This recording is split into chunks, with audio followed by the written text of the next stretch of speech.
Hello students, आज हम पढ़ेंगे पार्ट 3 जिसका शीर्षक है बैठो पीठ पर। आइए पढ़ते हैं पार्ट 3। समझदारी, बुद्धिमानी और बोलने की कला से सभी समस्याओं का समाधान निकल जाता है। इसी प्रकार तेनालीराम, जो कि राजा कृष्णदेवराय के दरबार में मंत्री थे, वे भी इन्हीं गुणों के कारण, यानी वे अपनी सूझबूझ और बुद्धिमानी के कारण अपनी सभी समस्याओं का समाधान निकाल लेते थे। और इसीलिए इसी सूझबूझ के कारण और बुद्धिमानी के कारण वे राजा कृष्णदेवराय के प्रिय मंत्री थे। वैसे तो तेनालीराम से बहुत से किस्से हैं, पर हम इस पाठ के माध्यम से जानेंगे कि तेनालीराम ने इस समस्या का समाधान किस प्रकार किया। चलिए पाठ पढ़ते हैं। एक दिन महाराज कृष्णदेवराय की अंगूठी का बहुमूल्य हीरा महल में कहीं खो गया। बहुमूल्य मीन्स कीमती। महाराज बहुत परेशान हुए। उन्होंने तुरंत महल के सेवकों और सैनिकों को हीरा खोने की बात बताई और आदेश दिया कि हीरा ढूंढने के लिए महल का कोना कोना छान मारो। सैनिक सेवक महल में हीरा तलाशने में जुट गए। तलाशने यानी ढूंढने में जुट गए। वह हीरा महाराज को किसी पहुंचे हुए संत ने दिया था और कहा था कि जब तक यह हीरा तुम्हारे पास रहेगा तुम शत्रुओं पर विजय पाते रहोगे। शत्रुओं यानी दुश्मनों। एक दिन महाराज कृष्णदेवराय राजा थे जो, उनका एक अंगूठी का बहुमूल्य हीरा निकलकर खो गया। महाराज बहुत परेशान हो गए और उन्होंने अपने दरबार के जितने भी सैनिक और सेवक थे उन सब से हीरे को ढूंढने के लिए कहा। तो सभी ने महल का कोना कोना छान मारा और सब उसको ढूंढने के लिए लग गए। महाराज को वो हीरा लेने के लिए इसलिए परेशानी ज्यादा हो रही थी क्योंकि एक जो बहुत पहुंचे हुए संत थे उन्होंने महाराज को यह हीरा दिया था और कहा था कि जब तक ये तुम्हारे पास रहेगा तो तुम अपने दुश्मनों पर यानी शत्रुओं पर विजय पाते रहोगे। इस कारण महाराज और भी ज्यादा चिंतित थे। जब दोपहर तक हीरा ना मिला तो उन्होंने बेचैन होकर घोषणा कर दी, जो भी उस हीरे को ढूंढ कर लाएगा उसे मुंह मांगा पुरस्कार दिया जाएगा। घोषणा यानी ऐलान, मुंह मांगा यानी मन चाहा, पुरस्कार इनाम। महल में हीरे की खोज तो चल ही रही थी। संयोग से हीरा महल के पहरेदार को मिल गया। तब जाकर महाराज की चिंता दूर हुई। उन्होंने पहरेदार से कहा, मांगो, क्या मांगते हो, हम तुम्हें मुंह मांगा इनाम देंगे।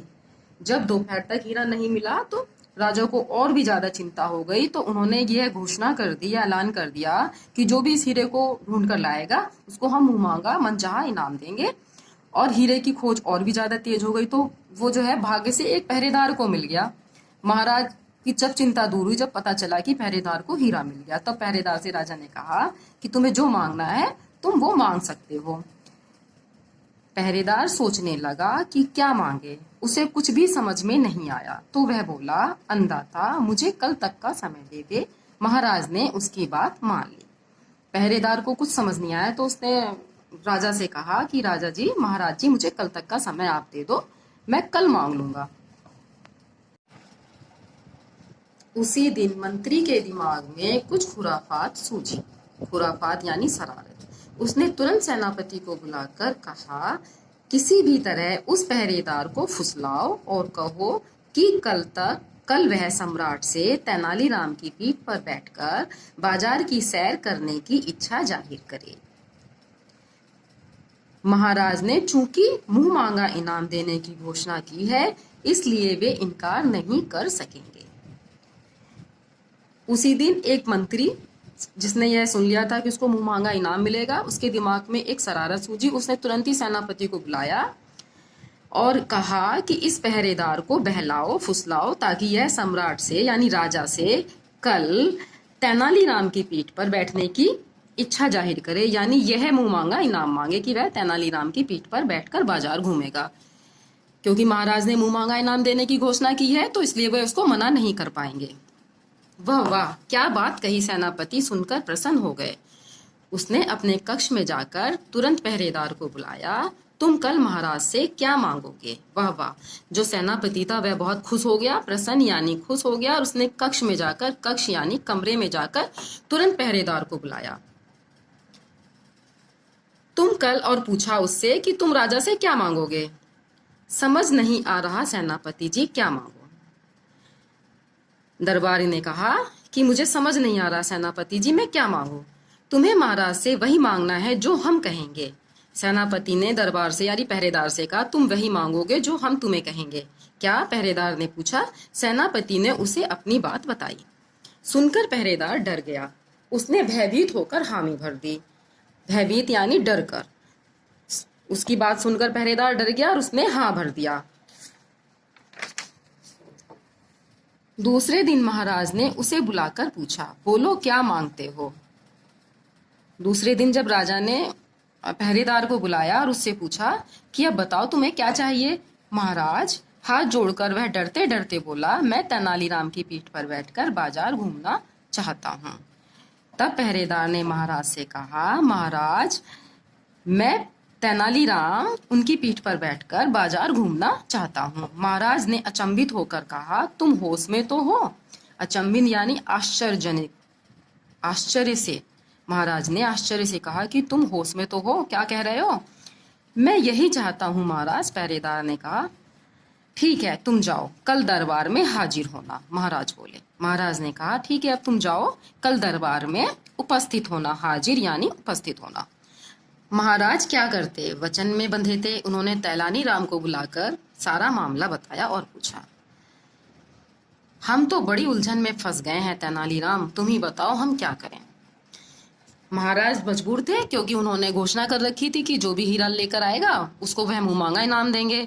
तो उन्होंने तेनालीराम को बुलाया और उन्हें कहा कि तेनालीराम हमारे सामने तो एक बहुत बड़ी परेशानी आ गई है, तुम ही बताओ हम इसका समाधान कैसे करें। तेनालीराम ने कहा, आप बिल्कुल भी चिंता न करें महाराज, आप कल दरबार लगने दें, मैं सब ठीक कर दूंगा। तेनालीराम ने महाराज से कहा कि भाई मैं सब ठीक कर दूंगा। दूसरे दिन दरबार लगा तो पहरेदार दरबार में उपस्थित हुआ। उपस्थित वही जो मैंने आपको पहले बताया था, हाजिर। वह गुमसुम था। वह गुमसुम यानी वह चुपचाप था, वह चुप चुप था।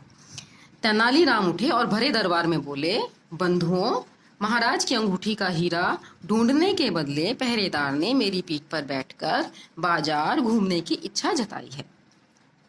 बंधुओं यानी भाइयों, महाराज की अंगूठी का जो हीरा इस पहरेदार ने ढूंढा है, उन्होंने मेरी पीठ पर यानी मेरी जो कमर पर बैठकर बाजार घूमने की इच्छा यानी जताई है। तो मैं महाराज के वचन का मान रखकर इसे अपनी पीठ पर बैठाकर बाजार घुमाने ले जाऊंगा। इसलिए महाराज ने इसको वचन दिया है तो मैं उनका मान रखूंगा और इसको अपनी पीठ पर बैठाकर बाजार घुमाऊंगा। फिर वे पहरेदार से बोले, आओ बैठो मेरी पीठ पर। सुनते ही पहरेदार आगे बढ़ा और तेनालीराम के गले में बाहें डालकर उनकी पीठ पर सवार होने लगा। ठहरो, तेनालीराम बोले, तुमने मेरी पीठ पर बैठकर सैर करने की बात कही थी, गले में हाथ डालने की नहीं, बिना कुछ पकड़े बैठो। जब पहरेदार तेनालीराम के गले में बाहें डालकर उनकी पीठ पर बैठने लगा तो तेनालीराम ने कहा, तुमने सिर्फ मेरे पीठ पर बैठने की बात महाराज से मांगी है, ना कि तुमने मेरे गले में हाथ डालकर बैठने की बात मांगी। तुम मेरे शरीर को बिना टच किए ना बिना छुए तुम मेरी पीठ पर बैठो। क्षण भर में ही दरबार का माहौल बदल गया। माहौल यानी वहां का वातावरण। क्षण भर यानी पल भर में ही दरबार का जो वातावरण था वह बदल गया। मंत्री और सेनापति के दमकते चेहरे बुझ गए। बिना सहारे के पीठ पर कैसे बैठा जा सकता है, पहरेदार रुआसा होकर बोला। यह सुनते ही तेनालीराम की यह बात सुनते ही जो मंत्री और सेनापति जिन्होंने उनके खिलाफ षड्यंत्र रचा था, उनके जो चेहरे थे वो बुझ गए और वे बहुत दुखी हो गए। और पहरेदार जो था वो रुआसा होकर बोला कि मैं कैसे बैठ सकता हूँ बिना किसी सहारे के। तेनालीराम ने कड़क कर कहा, कैसे बैठा जा सकता है यह भी उससे पूछो जिसके कहने पर तुमने मेरी पीठ पर बैठकर घूमने की बात कही थी। पहरेदार की नजर फौरन सेनापति की ओर उठी, मगर वह वहां नहीं था। पहरेदार बोला, क्षमा करें महाराज।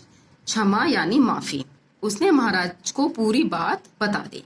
महाराज सेनापति की करतूत सुनकर आग बबूला हो उठे और आदेश दिया कि सेनापति को दरबार में आकर तेनालीराम से माफी मांगनी होगी, तभी वे अपना आसन ग्रहण कर सकेंगे।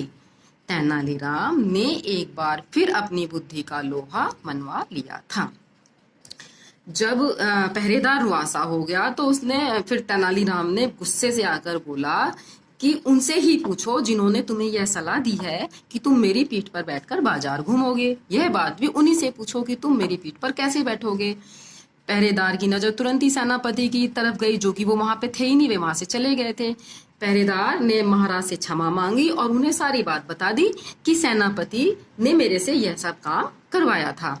तो महाराज जो थे वो बहुत ही गुस्से में हो गए। उन्होंने तुरंत ही यह आदेश दिया कि सेनापति दरबार में आए और तेनालीराम से क्षमा मांगे, माफी मांगे, तभी वे अपना आसन ग्रहण कर सकेंगे, यानी अपना जो स्थान है वो ले सकेंगे।